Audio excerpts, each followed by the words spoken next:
Welcome to Full Measure. I'm Cheryl Atkinson. President Trump arrives in Manila, the capital of the Philippines, today, the last stop in his Southeast Asian trip.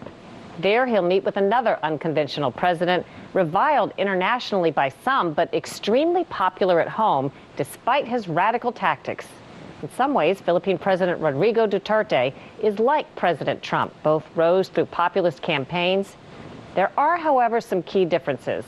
For today's cover story, we travel to the Southeast Asian nation to examine some of the most bizarre politics in the world. A caution, some of the material is graphic. Love him or hate him, Rodrigo Duterte is one president who's delivering on his biggest campaign promise: to crack down on drug crimes by targeting not only traffickers, but addicts, and killing them in cold blood. 3 months after he was elected last year, Duterte, a former prosecutor, compared himself to Hitler, with the distinction that his victims would be criminals. Hitler massacred 3 million Jews. Now, there's a 3 million drug addicts. There are. I'd be happy to slaughter them. Last May 2016, we had our elections, and the Filipino people elected President Rodrigo Duterte, who unfortunately has authoritarian tendencies, and who pledged during the campaign that he would kill 100,000 Filipinos. Senator Antonio Fuentes Trillanes is another product of the Philippines' bizarre politics. Just keep on fighting. Hold on to your ideals. In 2003, he attempted a coup against the allegedly corrupt president at the time. He was imprisoned, ran for the Senate from jail, and won. Today, he's one of the few members of Congress opposing President Duterte. Is it true that the president has basically given the authority to citizens to shoot and gun down people if they're drug dealers? Yes, he has done that several times publicly. He called for the police to kill suspects, the ordinary civilians, to kill the sons or daughters of their neighbors or suspected users, and he even called on the migrant workers to come back home so that they can help in the purging of Philippine society. How many people have been killed because they are drug users or drug pushers since Duterte has been elected? By our own estimate and projections, it has exceeded 10,000 people killed already. A new documentary, Duterte's Hell, depicts the brutal reality. Suspected drug dealers and users gunned down without trial. It's not a dog, my son. It's not a dog or a pig to kill like them.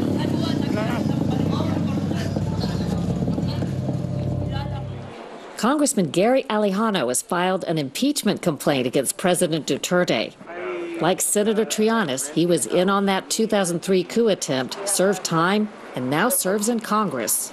Well, the basis of the impeachment complaint is that we have been opposing the policies of the president, especially on the issue of policy on killing or extrajudicial killing without going through due process of law and respect for human rights. Is that popular here? It depends on the propaganda of the president. He changed the definition of the rule of law, and he changed the definition of human rights. If you are a criminal, you're not anymore human, and you don't have human rights. So he is pursuing populist policies and programs using the government, and that is why he has high ratings. High ratings most national leaders only dream of. During our summer visit, Duterte's popularity hit a stunning 82%. Needless to say, the whole impeachment idea hasn't gained much ground. Besides his brutal war on drugs, Duterte's popularity is also rooted in his tough stance against Islamic extremist terrorists.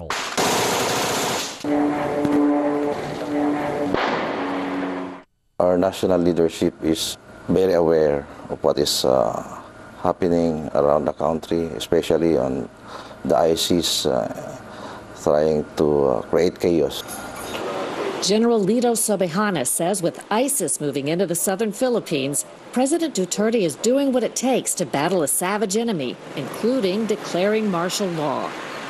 Do you think that's helping the security situation, the martial law? It will definitely help us resolve this problem. On the streets of Zamboanga in the Mindanao province, where there's martial law, we traveled with heavily armed protectors and found popular support for President Duterte. What is your opinion of the president? About the president, I think he is brave and he is really a capable president in this country. Why do you say you think he's brave? Because he stopped the drug here in our country. You've seen a difference? Yes, a lot of difference. What is your opinion of President Duterte? Well, he's a very good leader, aside from the past president. What do you like about his leadership? Strong and determined. Strong and determined. Yes. Especially with what's happened. Jose Cuisia was the Philippines' ambassador to the U.S. under the last president. Are you more optimistic or pessimistic then about things under this president? You know, it's very difficult to say because there have been certainly benefits or I would say very positive developments. Criminality has come down because of the fear precisely that's been instilled by the president, even among the criminals. There's been a big drop. But on the other hand, there's also concern that human rights violations are on the rise. When it comes to the odd political dynamics in the Philippines, perhaps our strangest interview was with Congressman Harry Roque. Is President Duterte a popular president? Is it too complicated of a story to tell in a word? Well, I think Americans will have difficulty trying to understand why the president remains as widely popular as he is today. 82% approval rating, that's fantastic, no, as far as polling is concerned. And I think it's because he has shied away from the mold of a traditional politician who's sweet-talking, promising the heaven and earth. Here is a guy who is, you know, no pretension. He resorts to foul language. He doesn't care about niceties. And he's saying, I'm going to deliver. I'm going to clean up our streets. I'm going to make our communities safer. And to his credit, after a year, communities are safer. And that's why people are saying maybe he is the kind of leader that we have long waited for. But while he considers President Duterte a friend and ally, in the same breath, he says the president may be held criminally liable for encouraging the street killings of drug criminals. There are many people who are criticizing the president. What is your position on the criticisms that he's facing? Warning the president that unless he investigates, prosecutes, and punishes the responsible individuals for the drug killings, that he himself may incur criminal responsibility pursuant to what is known as command responsibility, knowing that the crime is happening and not doing anything to investigate and prosecute these crimes. Make sure I have it clear.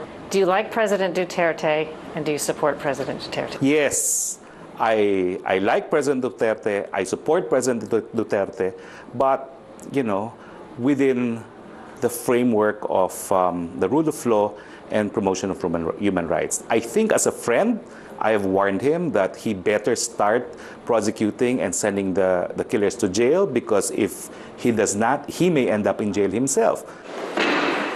As if an exclamation point on the whole strange political dynamics in the Philippines, our last word with Senator Trillanes. Mr. Duterte ordered a hit on me, and I confirmed that with at least 4 credible sources. He wants me killed, and but we just need to do what we have to do. How come you don't have bodyguards around you all the time? They're around. Since our interview, Congressman Harry Roque has become the spokesperson for President Duterte. We reached out for comment on the allegation that the president put out a hit on Senator Trillanes and didn't receive a response.